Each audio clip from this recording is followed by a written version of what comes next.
اپنے دکھوں کو، اپنے آنسوں کو صبر کے ساتھ اللہ کے سپرد کر دو میرے بھائیوں، کیونکہ جب اوپر والا بدلہ لیتا ہے تو ظالم کی طاقت خاک میں ملتی ہوئی نظر آتی ہے۔ جنہوں نے تمہاری زندگی اجاڑی انشاءاللہ ان کی قبریں ویران ہوتی نظر آئیں گی۔ میرے بھائیوں، وہ دن مت آنے دینا، اپنی زندگی میں وہ دن مت آنے دینا کہ جب تمہارے ظلم کے قصے اللہ کے دربار میں سنائے جائیں اور تمہاری بخشش کے تمام دروازے بند کر دیے جائیں۔ اپنی زندگی میں وہ دن مت آنے دینا۔ کسی کو اتنا مت ستاؤ کہ وہ اللہ کے سامنے تمہارا نام لے کر رو پڑے۔ اگر وہ اللہ کے سامنے تمہارا نام لے کر رو پڑا تو یاد رکھنا تمہارے لیے بہت بڑا مسئلہ بن جائے گا۔ حضرت لال شہباز قلندر آپ جب بھی خطاب کرتے، لوگوں کو واعظ و نصیحت فرماتے تو ایک جملہ ضرور بولتے تھے۔ آپ کا معمول تھا، آپ جہاں کہیں خطاب کرتے ایک بات ضرور کہتے تھے کہ یہ دنیا کھیل تماشے کے سوا کچھ بھی نہیں ہے۔ یہ دنیا کھیل ہے، یہ تماشا ہے، یہ دھوکے کا گھر ہے، یہ مچھر کا پر ہے۔ اس دور کے ایک شخص کو پاگل کتے نے کاٹ لیا۔ وہ شخص حضرت لال شہباز قلندر کی محفل میں آیا، مجلس میں آیا تو حضرت لال شہباز قلندر نے معمول کے مطابق فرمایا یہ دنیا کھیل تماشے کے سوا کچھ بھی نہیں ہے۔ تو اس شخص نے کہا حضرت میں اس بات کو نہیں مانتا، میں بالکل بھی آپ کی اس بات کی تائید نہیں کرتا کہ یہ دنیا کھیل تماشا ہے۔ دنیا میں آ کر ہی انسان نماز پڑھتا ہے، اللہ اللہ کرتا ہے، عبادت کرتا ہے، قرآن پڑھتا ہے۔ دنیا میں آ کر ہی انسان کو تہجد کے سجدوں کی لذت نصیب ہوتی ہے۔ میں ہرگز نہیں مانتا کہ دنیا کھیل تماشے کے سوا کچھ بھی نہیں ہے۔ حضرت آپ مجھے دکھائیں، مجھے میری آنکھوں سے دکھائیں، باقی یہ دنیا کھیل تماشے کے سوا کچھ نہیں۔ باقی آپ کی باتیں مجھے یقین نہیں دلا رہی کہ یہ دنیا کھیل تماشے کے سوا کچھ نہیں۔ یہ سن کر حضرت لال شہباز قلندر نے فرمایا پھر جاؤ، رات کو اپنی ان آنکھوں سے ہی دیکھ لینا جو میں بیان کر رہا ہوں کہ یہ دنیا کھیل تماشے کے سوا کچھ نہیں۔ رات کو اپنی آنکھوں سے ہی دیکھ لینا، صبح آ کر مجھے بتانا کہ تو نے کیا دیکھا ہے کیا نہیں دیکھا۔ یہ شخص اپنے گھر کو چلا گیا۔ شام ہوئی، رات کا اندھیرا چھایا۔ یہ شخص چار پائی کے اوپر لیٹا، سر رکھا، آنکھ لگی، نیند آ گئی۔ نیند آ گئی۔ خواب کی دنیا میں یہ کیا دیکھ رہا ہے کہ حضرت لال شہباز قلندر کہیں جا رہے ہیں۔ جاتے جاتے آپ نے ایک ریچھ نچانے والے کو دیکھا۔ اب یہ ریچھ نچانے والا کون تھا؟ یہ ڈولکی بچانے والا کون تھا؟ یہ وہی شخص تھا جو خواب دیکھ رہا تھا۔ یہ وہی شخص تھا جو حضرت لال شہباز قلندر کی اس بات پر تائید نہیں کر رہا تھا، یہ بات ماننے کو بالکل بھی تیار نہیں تھا کہ یہ دنیا کھیل تماشے کے سوا کچھ بھی نہیں۔ حالانکہ اللہ کا قرآن کہتا ہے کہ دنیا کھیل تماشے کے سوا کچھ نہیں ہے، لیکن اس شخص کو پاگل کتے نے کاٹ لیا تھا۔ یہ ریچھ نچانے والا شخص وہی تھا جو خواب دیکھ رہا تھا۔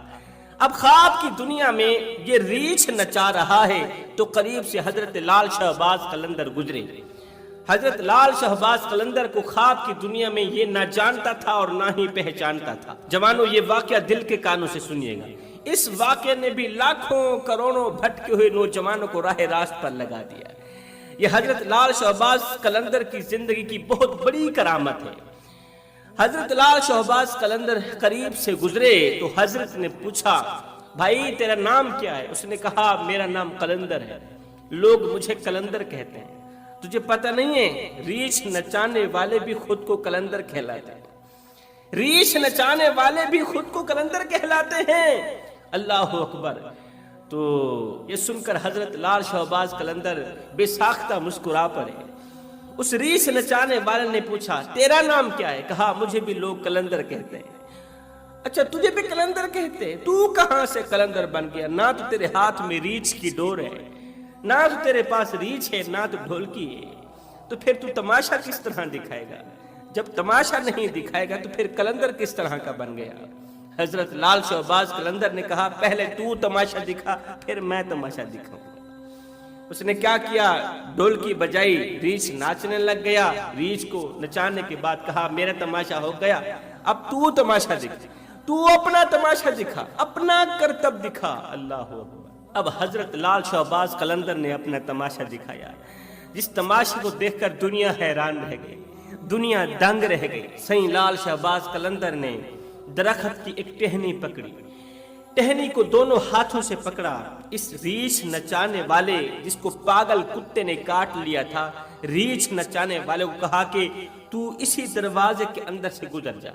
آپ نے ایک ٹہنی پکڑی، دروازے کی شکل بنائی، تو ریچھ نچانے والے کو فرمایا کہ تو اسی دروازے سے نکل جا، آگے کو ہی سفر کرنا، پیچھے مت آنا، پیچھے نہیں آنا، آگے کو ہی سفر کرنا ہے۔ لال شہباز قلندر نے دونوں ہاتھوں سے ٹہنی پکڑی ہوئی ہے اور یہ ریچھ نچانے والا اسی دروازے سے گزر رہا ہے۔ جیسے ہی یہ دروازے کے اندر سے گزرا، ٹہنی کے دروازے کے اندر سے گزرا، تو ایک دم ماحول ہی بدل گیا۔ نہ وہ گرمی، نہ سردی، نہ ٹھنڈک، نہ آب و ہوا، نہ وہ زمین، نہ دھرتی، ایک دم ہی کائنات بدل گئی ہے۔ پلک کے جھپکتے ہی کائنات بدل گئی ہے، جہان بدل گیا ہے۔ آگے کو سفر کرتا چلا جا رہا ہے۔ یہاں کوئی میدان نہیں ہے، بلکہ دور دور تک پہاڑ ہی پہاڑ نظر آتے ہیں، سبزہ ہی سبزہ نظر آتا ہے۔ اوپر آسمان ہے، نیچے زمین ہے، زمین کے اوپر پہاڑ ہے، اور کچھ بھی نظر نہیں آتا۔ سوچنے لگا کہ میں کہاں پر آ گیا۔ ایک دم واپس جانے کو اس کی عقل بھی جواب دے گی۔ عقل نے بھی نہیں کہا کہ واپس چلے جا، آگے کو ہی سفر کرتا چلا جا رہا ہے، سفر کرتا چلا جا رہا ہے، سوچتا چلا جا رہا ہے کہ ایک دم کائنات کیسے بدل گئی، ایک دم جہان کیسے بدل گیا، یہ میرے ساتھ کیا ہو گیا، میں کس مصیبت میں ڈالا گیا، میں کس آزمائش میں مبتلا ہو گیا۔ اب اس خوف میں تھا، اس پریشانی میں تھا کہ دور سے کسی لشکر کو اپنی طرف آتے ہوئے دیکھا۔ گھوڑوں کے اوپر سوار ایک لشکر تیزی سے بڑھتا ہوا، تیزی سے دوڑتا ہوا اس شخص کی طرف بڑھ رہا ہے۔ جیسے ہی لشکر قریب آیا تو رک گیا۔ لشکر میں سے ایک سپہ سالار گھوڑے سے نیچے اترا، دوڑتا ہوا اس شخص کے قریب آیا۔ قبل اس کے کہ یہ کچھ بولتا کہ سپہ سالار نے کہا، بادشاہ سلامت، آپ کہاں غائب ہو گئے تھے، آپ کہاں گم ہو گئے تھے، رو رو کر سلطنت کا برا حال ہے، آپ کے چلے جانے کے بعد ملک تباہی کی طرف بڑھ رہا ہے، جلدی کریے، آپ ہمارے ساتھ آئیں۔ اس کی پریشانی اور زیادہ بڑھ گئی۔ بادشاہ سلامت، آپ کہاں غائب ہو گئے تھے، سلطنت آپ کا شدت سے انتظار کر رہی ہے، اور ملکہ کا تو رو رو کے برا حال ہو گیا، ملکہ تو پاگل ہو گئی ہے، آپ کی جدائی برداشت نہ کر سکی، آپ کہاں گم ہو گئے تھے۔ سپہ سالار کی یہ باتیں سنتے ہی اس کی پریشانی اور زیادہ بڑھ گئی۔ اب یہ اور زیادہ پریشان ہو کر، حیرانی کی دلدل میں پھنس کر، سپہ سالار کے ساتھ گھوڑے میں بیٹھ کر لشکر کے ساتھ چل پڑا۔ جب شاہی محل کے قریب پہنچا تو خوبصورت عالی شان بنگلہ دیکھ کر، عالی شان محل دیکھ کر یہ اور زیادہ حیران و پریشان ہو گیا۔ اللہ، میرے ساتھ کیا ہونے والا ہے۔ جب شاہی محل کے اندر گیا تو ایک خوبصورت ملکہ دوڑتی ہوئی، گلے شکوے کرتے ہوئی اس کے گلے آ لگی کہ آپ کہاں چلے گئے تھے، مجھے تن تنہا اکیلا چھوڑ کے کہاں چلے گئے تھے۔ بھلا کوئی اپنی ملکہ کو بھی اکیلے چھوڑتا ہے، بھلا کوئی اپنی بیوی کو بھی تن تنہا اکیلے چھوڑ کے غائب ہوتا ہے، آپ کہاں چلے گئے تھے۔ ہائے، شاہی پوشاک پہنا کر اسے شاہی کرسی پر بٹھا دیا، شاہی پوشاک پہنا کر اسے تخت پر بٹھا دیا گیا۔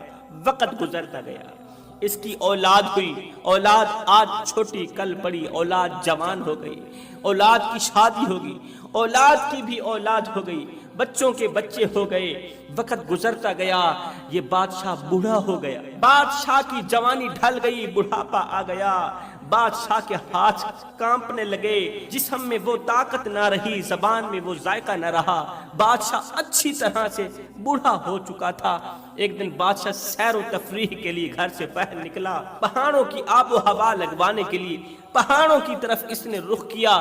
ایک جگہ پر ٹھنڈی ٹھنڈی ہوا چل رہی تھی، جا کر بیٹھا تو سوچنے لگا کہ آخر میرے ساتھ کیا ہو گیا تھا، آخر کیا ہو گیا تھا، کس طرح کا معجزہ دیکھنے کو ملا کہ ایک پل میں کائنات بدلتی نظر آئی، ایک پل میں جہان بدلتا نظر آیا، ایک پل میں آب و ہوا، سورج کی تپش، سورج کی روشنی بدلتی نظر آئی۔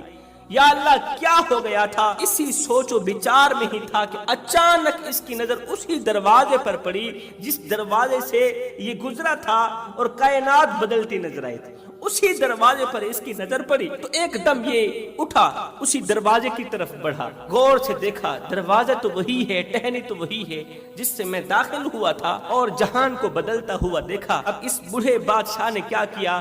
اسی دروازے سے یہ باہر نکلا، یہ سوچتے ہوئے کہ اسی دروازے کے اندر سے داخل ہوا تھا، جہان بدل گیا تھا، کائنات بدلتی ہوئی نظر آئی تھی، اسی دروازے سے باہر نکل کر دیکھتا ہوں۔ اب جیسے ہی اس نے باہر کی طرف قدم رکھا ایک دم ماحول بدل گیا، ایک دم پھر سے دنیا بدل گئی۔ وہی پھٹے پرانے کپڑے، سامنے ریچھ کھڑا ہے، نیچے ڈھولکی پڑی ہے، ایک طرف دیکھا تو لال شہباز قلندر دونوں ہاتھوں سے ٹہنی پکڑ رکھی ہے۔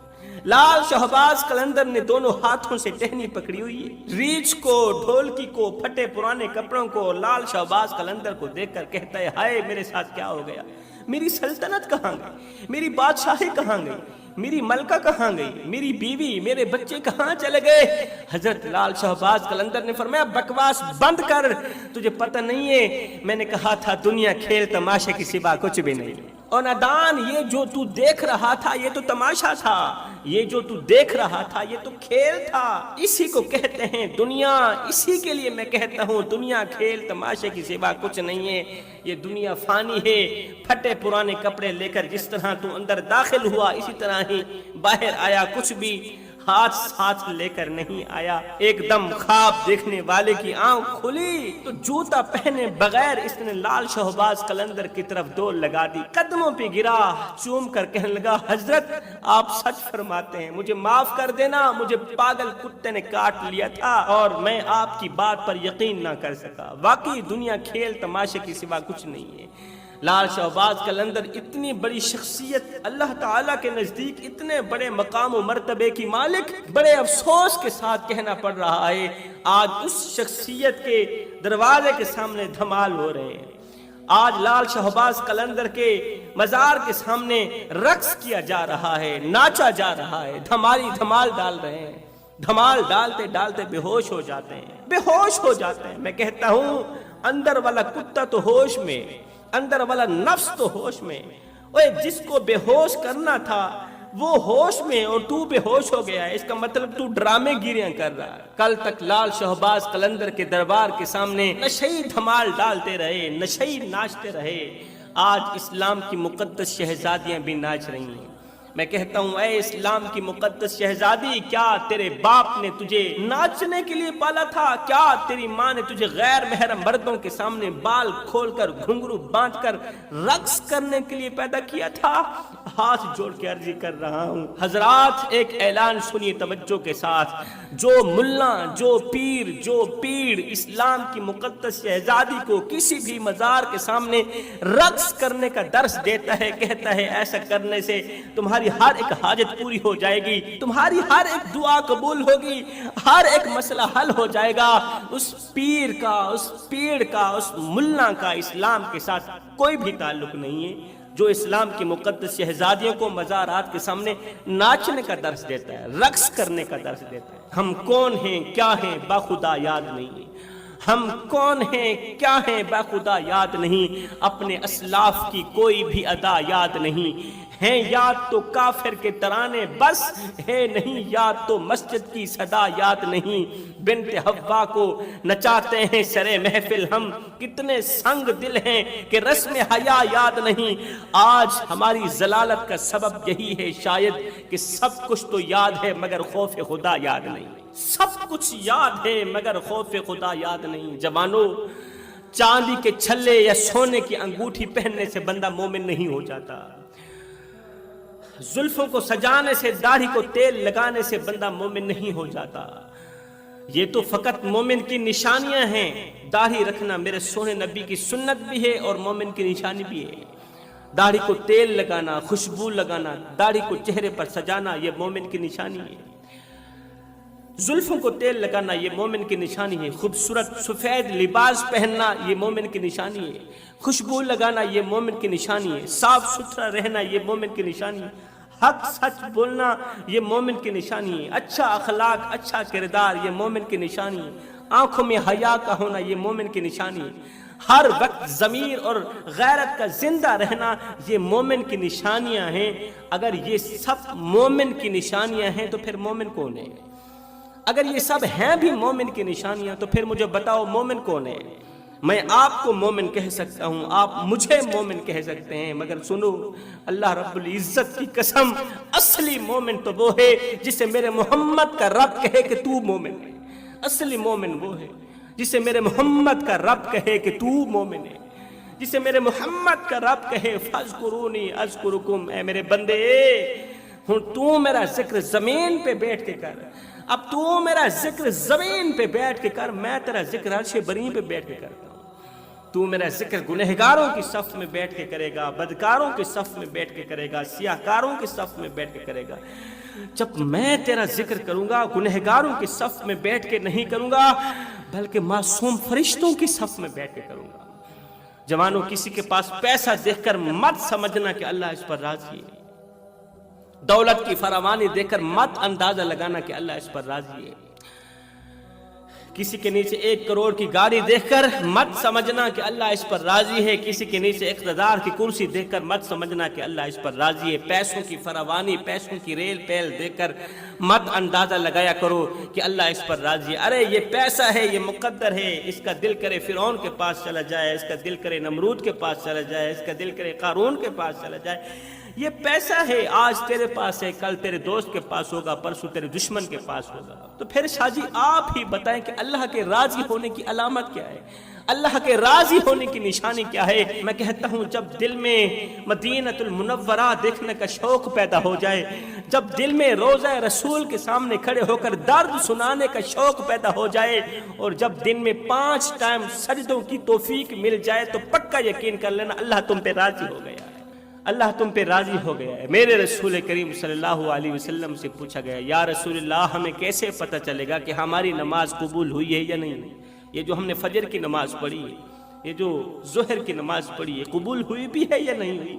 میرے کریم نبی نے فرمایا جب اگلی نماز پڑھنے کا دل کرے تو پکا یقین کر لینا پچھلی نماز قبول ہو ہی گئی۔ تو جوانوں، جاتے جاتے ایک اور بات عرض کرتا چلو، رات کو جب سویا کرو تو مسکراتے چہرے کے ساتھ سویا کرو، مسکراتے چہرے کے ساتھ سویا کرو، سونے سے پہلے آسمان کی طرف دیکھا کرو اور کہا کرو اللہ دیکھنے کے لیے آنکھیں تو نے دی، بولنے کے لیے زبان تو نے دی، سننے کے لیے کان تو نے دی، پینے کے لیے پانی تو نے دیا، کھانے کے لیے روٹی تو نے دی۔ اللہ تو نے میرے اوپر کتنے بڑے احسانات کیے، مگر میں بے وفا نکلا، آج کا دن میں نے گناہوں میں گزارا، آج کا دن میں نے جھوٹ بولنے میں گزارا۔ یہ کہتے ہوئے سو جایا کرو، جب صبح اٹھا کرو تو پھر آسمان کی طرف دیکھا کرو، پھر اپنے گریبان میں دیکھا کرو اور کہا کرو اللہ جس طرح میں نے کل کا دن گزارا تھا، جس طرح میں نے کل کا گناہوں میں ڈوبا ہوا دن گزارا تھا، تیری نافرمانی میں گزارا تھا، میں حقدار تو نہیں تھا کہ پوری رات تو میری حفاظت کرتا، میں حقدار تو نہیں تھا کہ پوری رات تو میری دیکھ بھال کرتا۔